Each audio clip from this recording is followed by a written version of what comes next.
Assalamualaikum warahmatullahi wabarakatuh. Apa kabar teman-teman? Semoga semuanya sehat ya, dan tentunya senantiasa dalam lindungan Allah Subhanahu wa Ta'ala. Pada video kali ini saatnya aku memberikan nutrisi pada tanaman-tanamanku, baik tanaman buah, sayur maupun tanaman hias. Yang pertama aku memberikan nutrisi cangkang telur. Cangkang telur ini dimanfaatkan sebagai pupuk tanaman karena mengandung banyak kalsium, fosfor, magnesium, dan unsur mikro lainnya. Kalau aku caranya hanya aku remas-remas aja teman-teman. Bisa juga ditumbuk ya sampai halus. Aku biasa mengaplikasikan cangkang telur ini pada tanaman sayuran ya, seperti terong, tomat, cabai.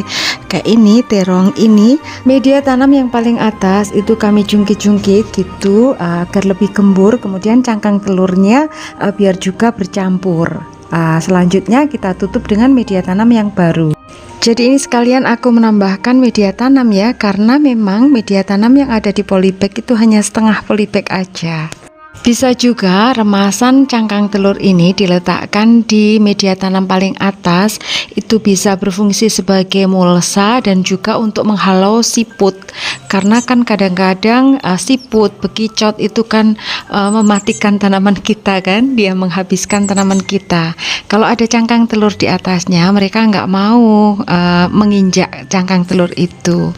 Kadang cangkang telur ini juga langsung aku campurkan dengan media tanam pada saat penanaman awal.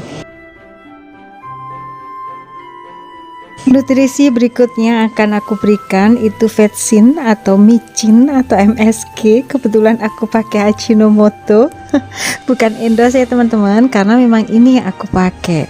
Dengan peralatan ini aku mau ambil air kolam, aku campur dengan Ajinomoto. Nah, di situ kolamnya. Air kolam ikan dipercaya mengandung banyak nutrisi yang dibutuhkan oleh tanaman. Sedangkan vetsin atau dalam hal ini yang aku pakai Ajinomoto ya, merupakan pupuk yang banyak digunakan untuk menyuburkan tanaman kelengkeng sebenarnya maupun tanaman-tanaman yang lain. Pupuk ini mengandung unsur hara nitrogen yang tinggi sehingga dapat membantu pertumbuhan tanaman dan meningkatkan produksi buah. Tapi aku mengaplikasikannya juga kepada tanaman hias. Setelah aku aplikasikan pada tanaman hias, nanti kita juga akan aplikasikan ke tanaman buah-buahan dan juga sayuran yang ada di lantai atas ya. Nah, jadi lengkap kan teman-teman. Untuk air kolam ikan itu mengandung banyak nutrisi yang dibutuhkan oleh tanaman, sedangkan vetsin itu merupakan pupuk untuk tanaman.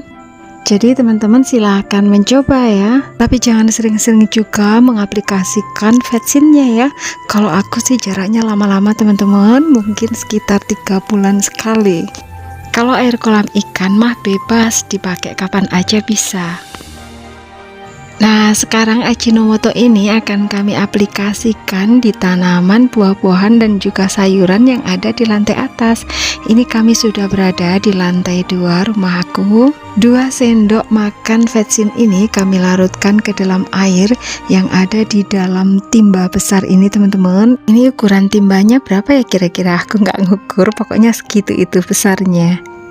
Diaduk-aduk hingga larut bercampur rata. Walaupun micin ini tergolong aman untuk tanaman, tapi ada beberapa hal yang harus dihindari dalam pemberiannya, yaitu tidak boleh menaburkan langsung micin ke tanaman ya. Jangan juga memberikan vetsin atau micin dalam jumlah yang terlalu banyak, dan juga jangan terlalu sering. Dan jangan memberikan vetsin ini dalam jangka waktu yang lama. Jadi kalau tanaman kita sudah subur, sebaiknya dihentikan pemberian vetsinnya. Karena kalau terus-menerus disiram sama vetsin, maka akan menimbulkan atau mengakibatkan efek jenuh pada tanaman. Tapi jangan khawatir mengaplikasikannya pada sayuran dan juga buah, karena ini kan tergolong organik ya. Karena vetsin aja dikonsumsi manusia juga nggak apa-apa, dipakai bumbu penyedap di dapur. Berikutnya kami akan berikan nutrisi dari air cucian beras. Air cucian beras bisa digunakan sebagai pupuk organik karena mengandung unsur hara makro dan juga mikro yang bermanfaat bagi tanaman. Cara pengaplikasiannya seperti ini, bisa langsung disiramkan ke tanaman atau juga bisa difermentasi dicampur sama EM4 yang untuk tanaman dan juga molase atau tetes tebu. Atau kalau nggak punya tetes tebu bisa pakai gula merah, kalau nggak ada gula merah bisa pakai gula putih juga. Untuk fermentasinya selama 1 minggu ya teman-teman. Jangan lupa saat fermentasi itu setiap hari tutupnya harus dibuka untuk mengeluarkan gas ya. Karena misalkan ditempatkan di jerigen gitu nggak pernah dibuka, nanti tutupnya saat dibuka itu bisa meledak karena setiap hari dia mengeluarkan gas.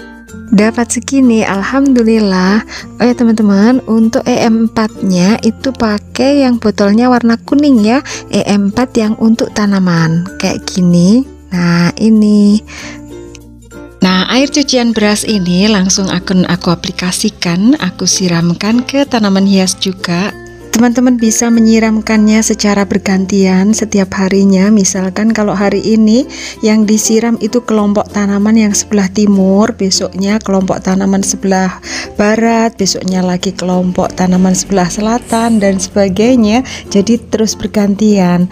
Karena kan setiap hari kita masak nih, masak nanak nasi kan, jadi kan pasti ada air cucian berasnya.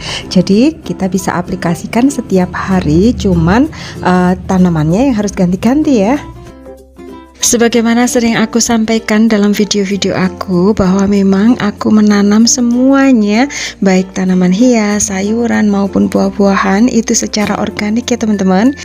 Jadi aku hanya pakai pupuk-pupuk organik yang buatan sendiri.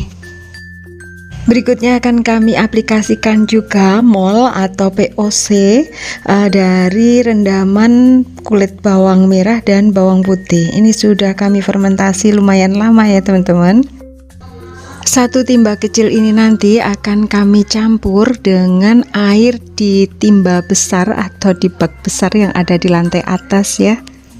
Untuk kulit bawangnya itu sudah ngendap di bawah kayak gini. Dan yuk sekarang kita aplikasikan ya. Ini kami sudah ke lantai atas dan air rendaman kulit bawang merah dan bawang putih tadi kami campurkan ke dalam timba yang gede ini teman-teman. Kemudian aduk-aduk hingga bercampur merata. Dan langsung aja kami aplikasikan atau kami siramkan ke tanaman. Air rendaman kulit bawang ini banyak manfaatnya bagi tanaman karena selain berfungsi sebagai pupuk cair, dia juga berfungsi sebagai pestisida alami atau pestisida nabati. Nutrisi selanjutnya akan kami berikan itu dari daun-daun kering dan juga ranting-ranting kering. Kami letakkan aja atau kami tumpuk-tumpuk di atas media tanam. Jadi nanti semakin ditumpuk bagian bawah itu akan menjadi kompos sehingga tanamannya jadi subur. Selain itu dia juga berfungsi sebagai mulsa. Biasanya aku mengaplikasikannya pada tanaman-tanaman buah. Oh ya, dan ini teman-teman, kale keriting atau kale curly aku itu banyak tumbuh anakan.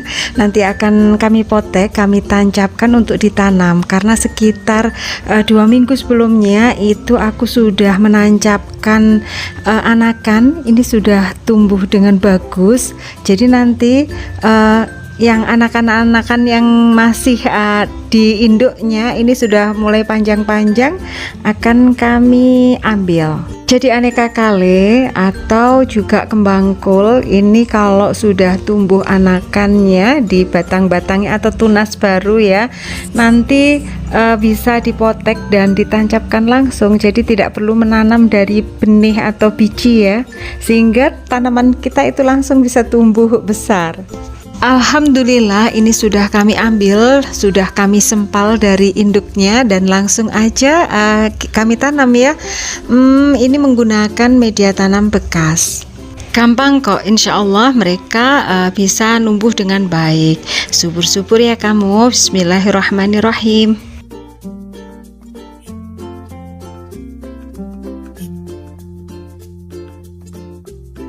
Ternyata ini masih ada satu anakan lagi, kita ambil juga. Oh ya teman-teman, untuk kembang kol aku itu yang 2 itu kayak keserang hama gitu, kayak coklat-coklat apa ya.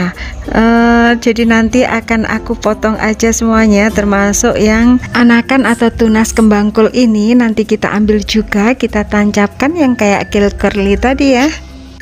Dia juga gampang numbuh kok meskipun dari potekan kayak gini. Dan yang numbuh tunas itu biasanya yang kembang kulnya sudah dipanen ya. Kayak ini, 2 ini memang sudah aku panen. Jadi kita panen aja kembang kulnya. Ini ada 4, tapi yang 2 coklat-coklat kayak tadi teman-teman. Yang 2 masih bagus, tapi sebenarnya masih kecil. Cuman tetap kami ambil aja daripada nanti sama kayak yang saudaranya jadi coklat-coklat. Dan setelah dipanen biasanya akan numbuh anakan-anakan kayak tadi. Sekarang kita ambil anakan kembang kulnya ya. Lanjut nanti kita tanam juga. Kita tancapkan aja di sini. Ini kami juga menggunakan media bekas sama seperti yang kale curly tadi.